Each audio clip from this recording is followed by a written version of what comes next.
I dusted off my Pearl Snap for you today, Johnny. Here we go. This is not, I wouldn't say that the brand's famous, but, I work in wealth management now. I have prior life in country radio, and I got a rep to maintain that if I'm coming out to West Petaluma to talk about beef, I got to at least look the part. So, you ready to do this? I'll tell you what, I got one just almost the same way. It's a short sleeve, though. Almost identical Pearl Snap. So, I'm ready. I fit in. I'm ready, and you fit in just fine.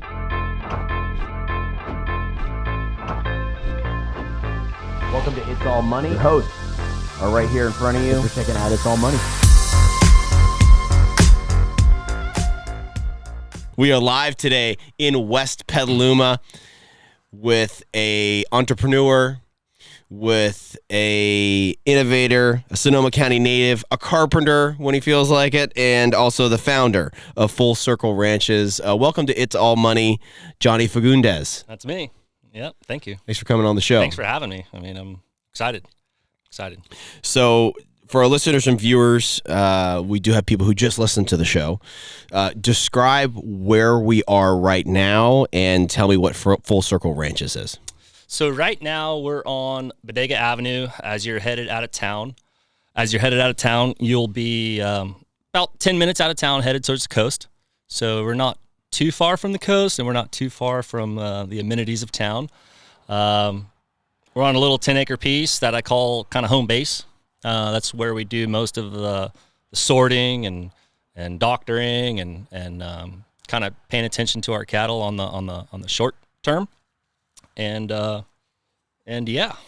So there's a mouse right behind us, and we are surrounded. If you can't see the video, we are surrounded by a 20-foot high wall of hay in your hay barn. Yep. There's just a mouse that just crawled out. We're feeding the local mice around here. That's awesome. I got a good cat, but he must be sleeping right now. So So we are on this is your brand, your company, yep. Full Circle Ranches. What do you do? My wife and I, we started this. I've always been in the cattle with my grandfather. He kind of taught me as a little kid to be around cows and what they were. And, slowly I became very intrigued with it. We grew up in Roanoke Park. I was a city boy. My mom and dad kind of weren't in that game or in that area of work. He was a carpenter. But my grandfather, I spent a lot of time there, and he taught me pretty much everything I know about cattle today, along with my uncle. So as a little kid, it always intrigued me. I'd spend a lot of time there.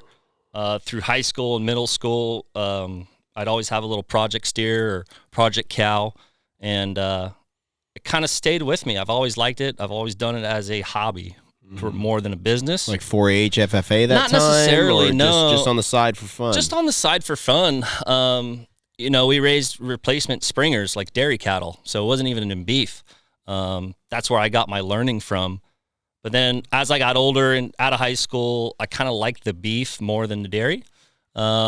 And people would call and I'd sell, 1 beef, 2 beef, 3 beef a year, just as a little project. Nothing really crazy. And that lasted for a while, all the way up through COVID, really.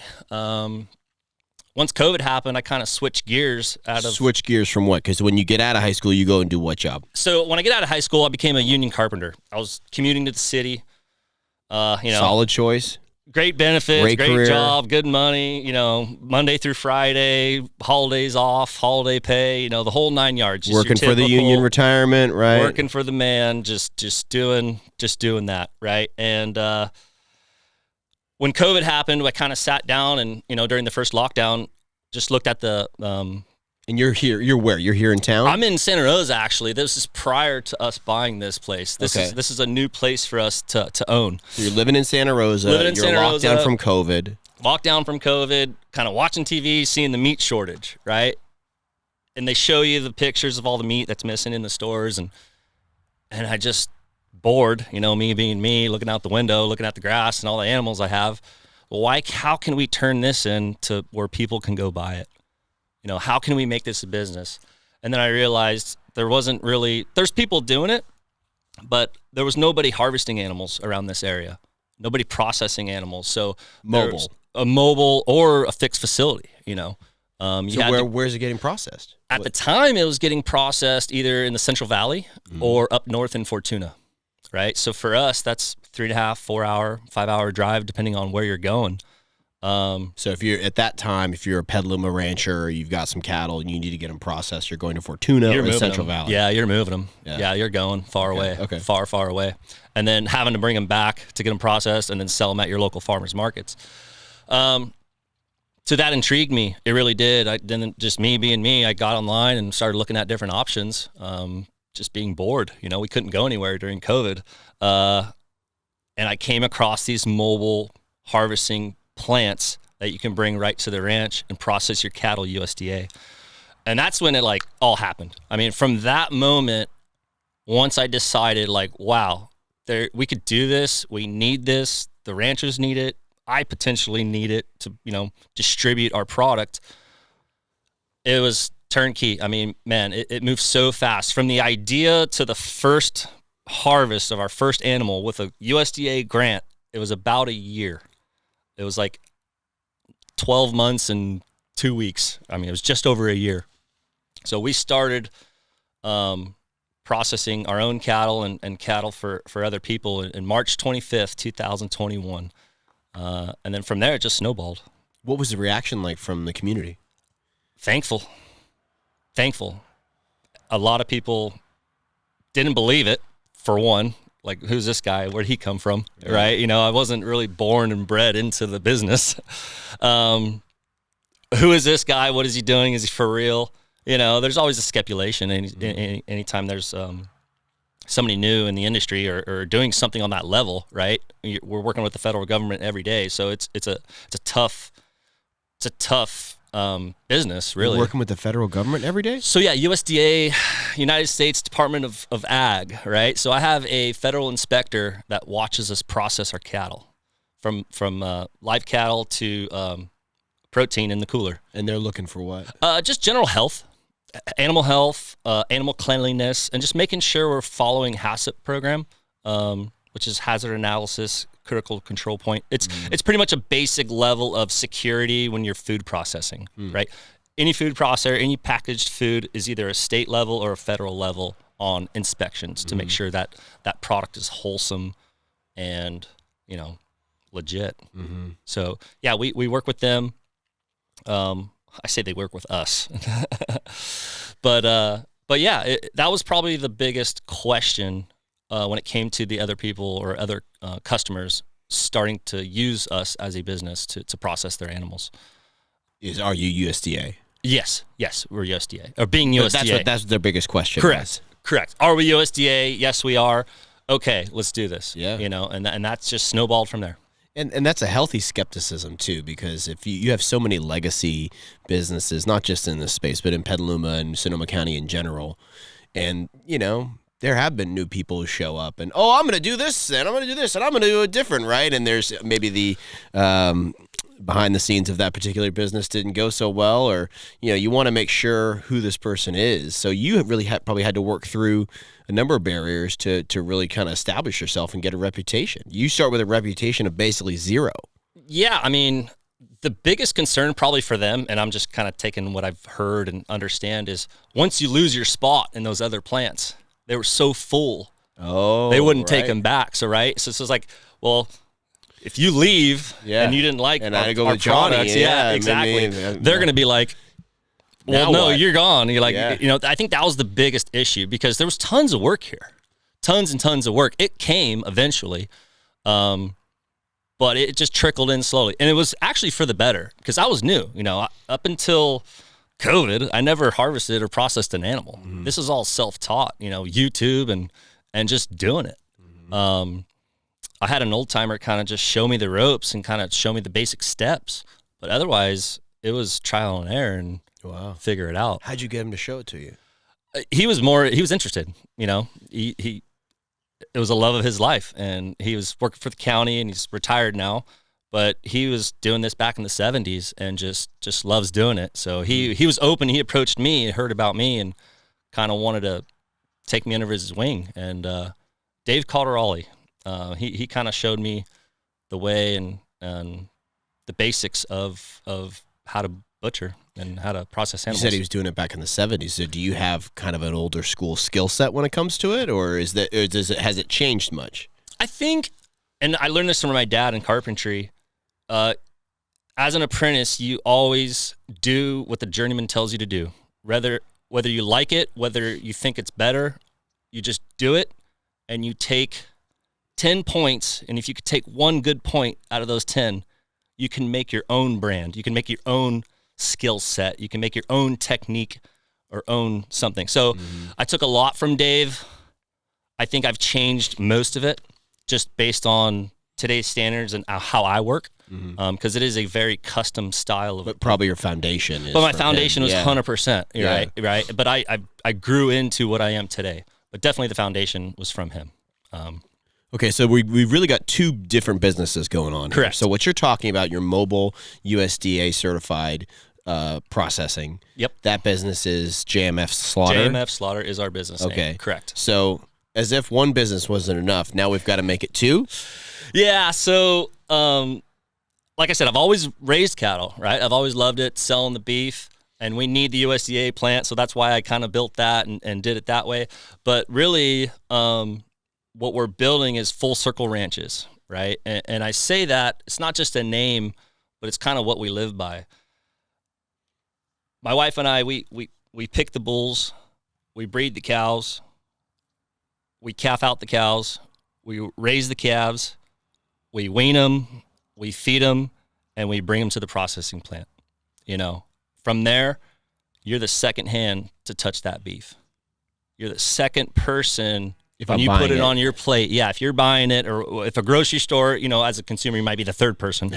But really, when I drop that off, I'm the only person that's touched that animal.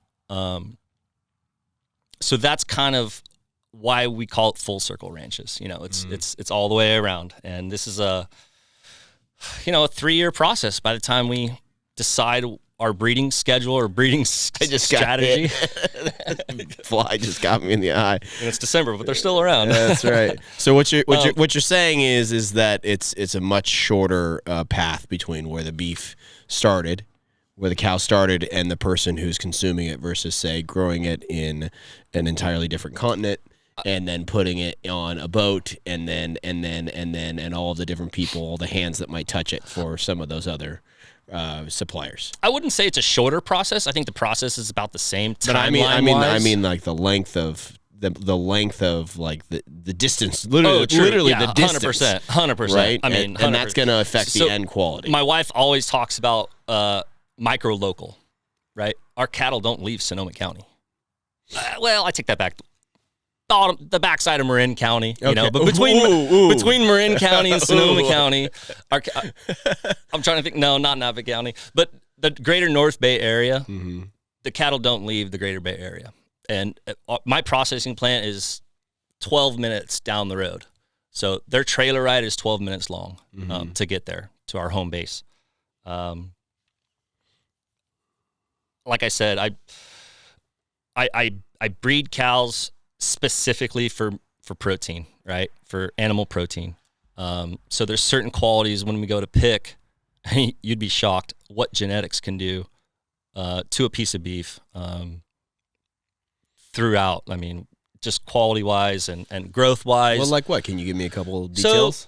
So everybody wants, we call it intermuscular marbling, right? Intermuscular fat. Right, that ribeye steak. That ribeye steak that's speckled with fat, and it's just market steak, whatever that was. That's it. So my mom went to Petaluma Market one time. This is back in the 80s, and she came back and she's like, "This is a market steak," and it was the greatest steak I've ever had in my life, right? And I thought that it came from Petaluma Market. Gotcha. That's why they called it. I was like, the Petaluma Market's just got these market steaks, right? But no, that's another name for a ribeye, right? Market steak. Yeah, I mean, just ribeye New York's fillets, right? That's what everybody knows as I would say a market steak. Yeah, so that's what everybody's after, that marbling. Of course. So that's flavor, that's tenderness, the whole 9 yards. So when we pick bulls, because it starts with your bull, obviously your cow herd depends on what they're doing genetically wise too, but you want to have a balance between maternal, in my opinion, this is just me, you want to have a balance between maternals so you can retain heifers and keep your breeding program, expanding, but also take into consideration that these animals are going to end up in a protein form, right? So we want to be able to produce the most amount of weight and the least amount of time and efficiency, but also bring the highest quality of product. So it's a balance between growth, but also quality. And we look for that in different EPDs, which are genetic outliers for bulls when we go to breed. And I'll tell you what, I didn't really, I'm not saying I didn't believe in it, but I've got to witness it over the years. You know, bulls I've picked 3-4 years ago are now showing me what's showing up in the protein. I know a hot button for a lot of people is what kind of space are animals in. So where we have our cameras pointed at us here in the Hay Palace, but hay. just over yonder is where you can see some of the animals. So what kind of space are we looking at for these animals? So generally, cow-calf pairs are always outside on pasture, right? So we're talking over 100 acres plus for 30, 40, 50 animals, depending on the time of the year.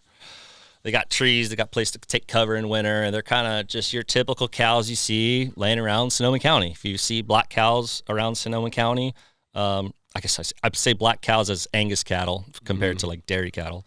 If you see those around the county, that's kind of the same idea with the space.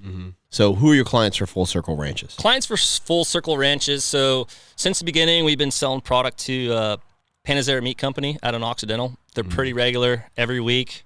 That's where you can find our product on the shelf almost all the time. Grass-fed and grain-fed. With lamb as well. We do lamb there. I sublease the lamb. It's another ranch that kind of does their whole process. But anyway, butcher shops, grocery stores, and then people who just want to buy a quarter beef, half a beef, put it in their freezer, rather than go to the grocery store and buy single steaks at a time. So Full Circle Ranches, those are our customers. The ones and twos and the bulk beef buyers, kind of like where I started, right? Because where I started was friends and family who wanted to put a half a beef in their freezer. So those are my clients on that end. Hopefully restaurants one day, you know? Right.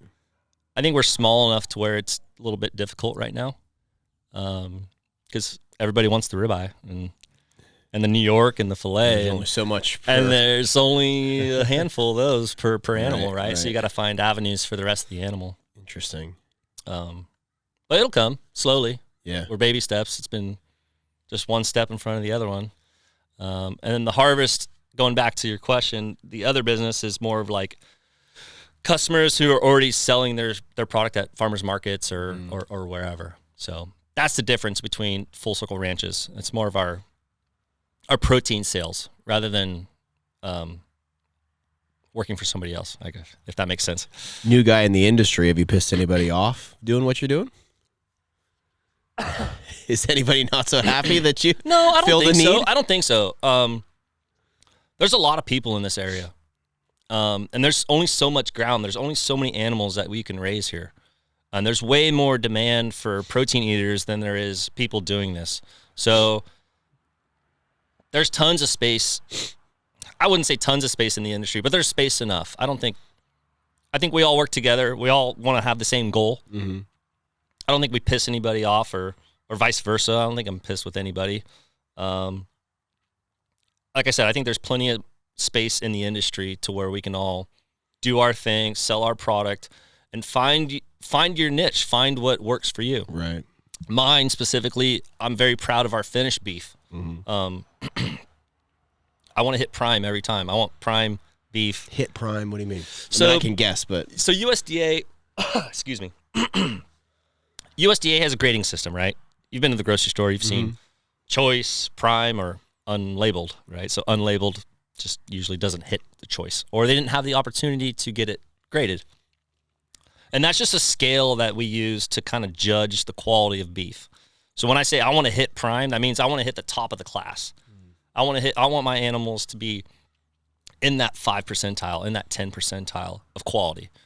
That's very hard to do, right? If somebody out there is telling you to hit prime every time, they're lying. You know, if they're telling you they're hitting it half the time, yeah, that's great. That's awesome. That's what we strive to do. That's what we want to do. Watch that calf grow up and get fed and become just a super high quality product on your table. You took a huge leap of faith in your career and in your life. You're now how many years into it? 5 years in? 4 years in? You said 2019, I mean, right? raising cattle, yeah. You're 5 years in but from like the jump. getting serious, turning it into like my livelihood was 2021. Okay, so 4 years in, basically. Yep. Are you happy? Yeah, I mean, I'm living the dream, you know. I don't work.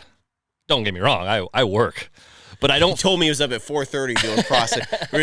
We're talking before the show. He's like, I was up at 4:30 today loading up this truck and blah, blah, blah. I'm like, man, I don't know about that, dude. But like, I guess people's definition of work is, okay, I got to wake up and I got to drag myself to work. And I show up at, 6:59 when you work at 7. That's work. What I was doing in the city, that's what I call work. You know, I don't want to be there. I'm just dreading every minute, ready to leave. When the bell rings, in the car, go home. Job. It's a job. It's work. I mean, I work, but I don't feel like I'm working. Mm-hmm.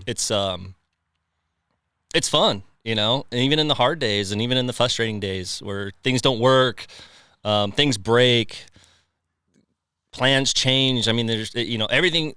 When you deal with live animals, I swear, nothing's predictable. Nothing is predictable. So you got to make quick decisions. You got to just be ready for the worst, and then know what to do and just handle it, problem solve. So yeah, I do not regret it, and I'm happy. I'm very happy. Because the reason why I ask you is we'll have someone watching this show right now, and they will have their own version of what you've done in their head, and they'll wonder. And some people will act on it. Some people will always wonder. And if you had to give one piece of advice to someone who's wondering, what would you say?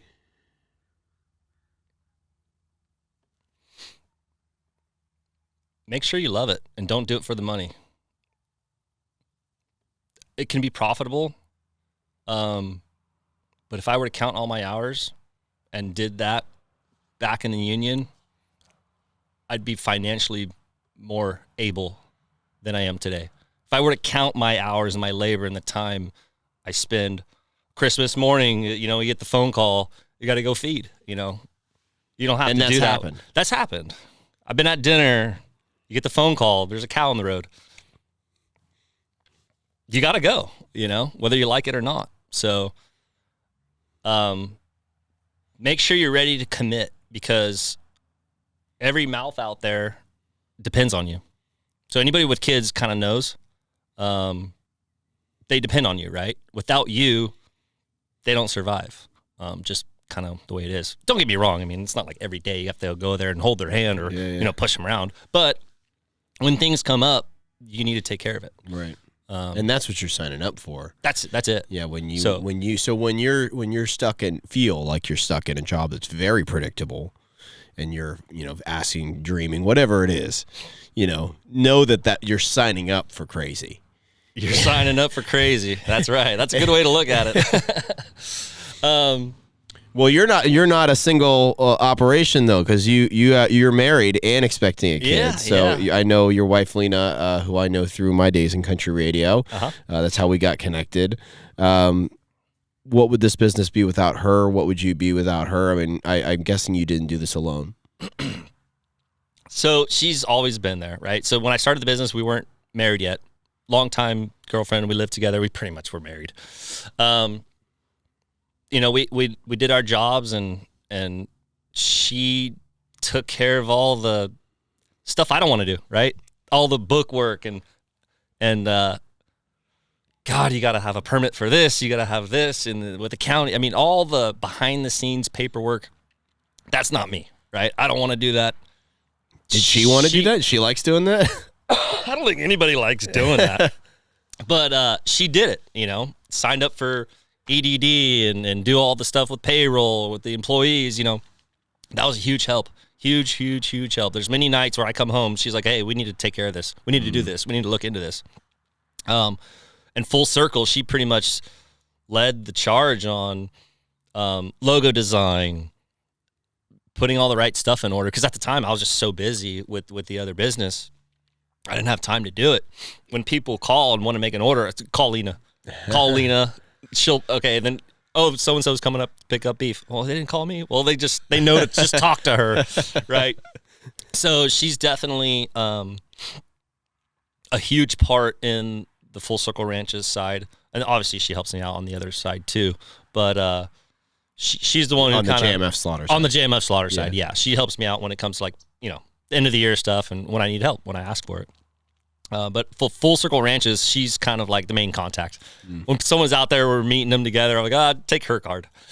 She's kind of the head honcho when it comes to that. She hand delivered me because you also with Full Circle Ranches you make a beef tallow hand cream, which is a thing. It is a thing. It is a thing. I didn't believe it. I was a little skeptical. Look it up. Beef tallow hand cream. It's supposedly very good. I'm enjoying it. I don't know about the science, and I don't care. She delivered it to me. I don't know if they were advertising that or not, but I mean that's the level of how much she's willing to stump for you for the brand. And you're not the only one. I mean, she delivers to anybody who was sounding like asks for it, or if they're in the area. Sometimes they'll stop by if they're in the area, but she'll generally go out and drop it off. So that's a whole nother project she wanted to take on, and I was like, really? You're going to do what with this? Like, we throw away most of this. Okay, let's try it out. And sure enough, man, it's fun. It's cool to see her kind of just break everything down, put it in packaging. I mean, from the start of where it comes from to like the final product, I was like, wow, that was kind of cool. Kind of crazy. Yeah, kind of crazy. Kind of cool, kind of crazy. But is right in line with the brand too, which is using the entire animal. Exactly. This is not, we're just taking the parts. And that was her. That's why she took that on. She goes, "Look, you're throwing this away." That's what she told me. Oh yeah, I mean it's essentially a byproduct. So now we get to make a byproduct that's beneficial for people that get to use it. Yeah. So I mean, I definitely use it, but I'm so already touching so much product. They're already like soft. I call them butcher hands. I gotta toughen up when it comes to move hay. But yeah, that's awesome. And now we started cooking with it, which I love. If you've ever pan-fried steak with beef tallow instead of like any other oil, it'll change your life. It'll change your life. So. Anyway. Well, I mentioned at the start of the episode, we've been talking about it the whole time. You're a Sonoma County native. You're from the area. What do you think makes Sonoma County special? Where do you want to start? I mean, look at it's December, what? 8th? 9th? 12th? 11th. 11th? It's December 11th, and it's 68 degrees maybe, and I mean, it's gorgeous. It's beautiful. It's absolutely beautiful. The ground is beautiful for the animals. We have so many different industries, and I know we had talked about like wine earlier, and Sonoma County is probably really more known for wine or for production of wine. I don't want to go too off track, but when I look at like what we're doing and what we're growing, I want to have people understand or look into when they taste beef, they should approach it as if they were sipping a new wine, right? So when you sip wine, is it fruity? Is it dry? Look at the legs. Look at the leg. Is it creamy? Is it buttery? Does it have tannins? Does it make you want to take another sip? Does it make you want to spit it out? Right? If you approach eating any protein for matter the same way, you'll start to understand there's different levels and there's different qualities and there's different flavor profiles and there's different textures out there. So anyway, that's kind of like my little spiel on, connecting the wine industry because it's very heavily imprinted in Sonoma County, in my opinion, I guess. Use that kind of approach when looking at beef. And we have it here. I mean, we have the ground to produce tons and tons of animals. Most of the animals produced in Sonoma County, they're shipped off to Nebraska, whether you like it or not. I mean, it's just the cold, hard truth. To do what? Go to feedlot. So off their mothers on the beautiful ground that we have, put in a truck and shipped across the country because the feed is a lot cheaper. And then it's processed there and shipped back to California. So we don't do that, right? That's like the whole spiel. And it's, I'm going to get a little kind of in depth on something here. So when you do that, I weaned all my calves this year, right? I'd have been better off doing what everybody else does, putting them on a truck, selling them. I'd be more profitable per calf than I will raising it up and going through this process. Right? And but the quality would be different. The quality would be you got to look at it as a financial thing, right? There's a lot of work, and we have a lot of overhead, and there's a lot of risk we take growing animals, weather, hay price, lease prices, anything and everything. And at the end of the day, you got to make a financial decision. What are we going to do? I believe, and I want to stay to this, is I want that animal, I put all that effort, I pulled all that work, I want to get that product to somebody's plate here. I truly believe in it. I think it'll catch traction and it'll compete with, the guys that are doing it on the larger level. And nothing wrong with that, right? Nothing wrong at all shipping your calves and selling them to the open market. That's business, right? But if you're selling beef, I want to be able to grow it here, keep it here, process it here, and consume it here. That's the whole goal. Well, for someone watching right now, how do they get it? How do they learn more about it? How can they find your beef? Lena. You got to talk to Lena. No, so Panazera Meat Company, they're usually having it on the show. Panazera Meat Company out of Occidental. Okay. So they buy it whole carcass, they break it down, they put it on their shelf, and they sell it as Full Circle Ranch's product. Okay. And they have a store They have a storefront in downtown Occidental. Okay. Right. Then we do direct to consumer as well. Lena kind of is the boss about that. FullCircleRanches.com or hashtag Full Circle Ranches on Instagram, Facebook. We have a social media presence, and Lena will be the contact for that. And ideally, it's wholes and halves and quarters, but we do individual cuts. You kind of just got to sit on a waiting list, as it comes in. The demand for the ribeyes, the New Yorks, and the fillets is always high, right? So we try not to process too many animals without selling the entire thing before we get another one going.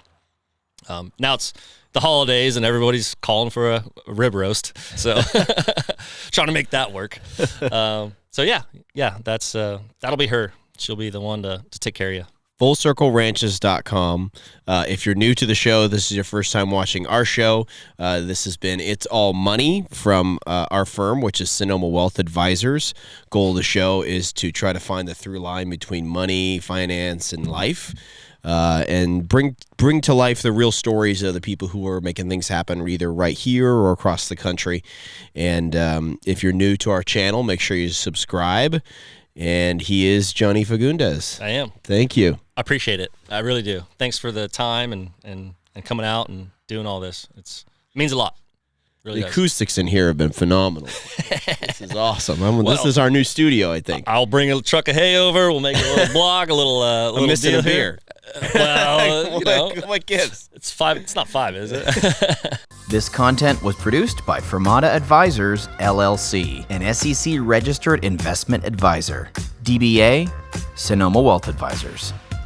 The opinions expressed by Fermata Advisors, LLC on this show are their own. All statements and opinions expressed are based upon information considered reliable, although it should not be relied upon as such. Any statements or opinions are subject to change without notice. Information presented is for educational purposes only and does not intend to make an offer or solicitation for the sale or purchase of any specific securities, investments, or investment strategies. Investments involve risk and, unless otherwise stated, are not guaranteed. Information expressed does not take into account your specific situation or objectives and is not intended as recommendations appropriate for any individual. Viewers and listeners are encouraged to seek advice from a qualified tax, legal, or investment advisor to determine whether any information presented may be suitable for their specific situation. Past performance is not indicative of future performance.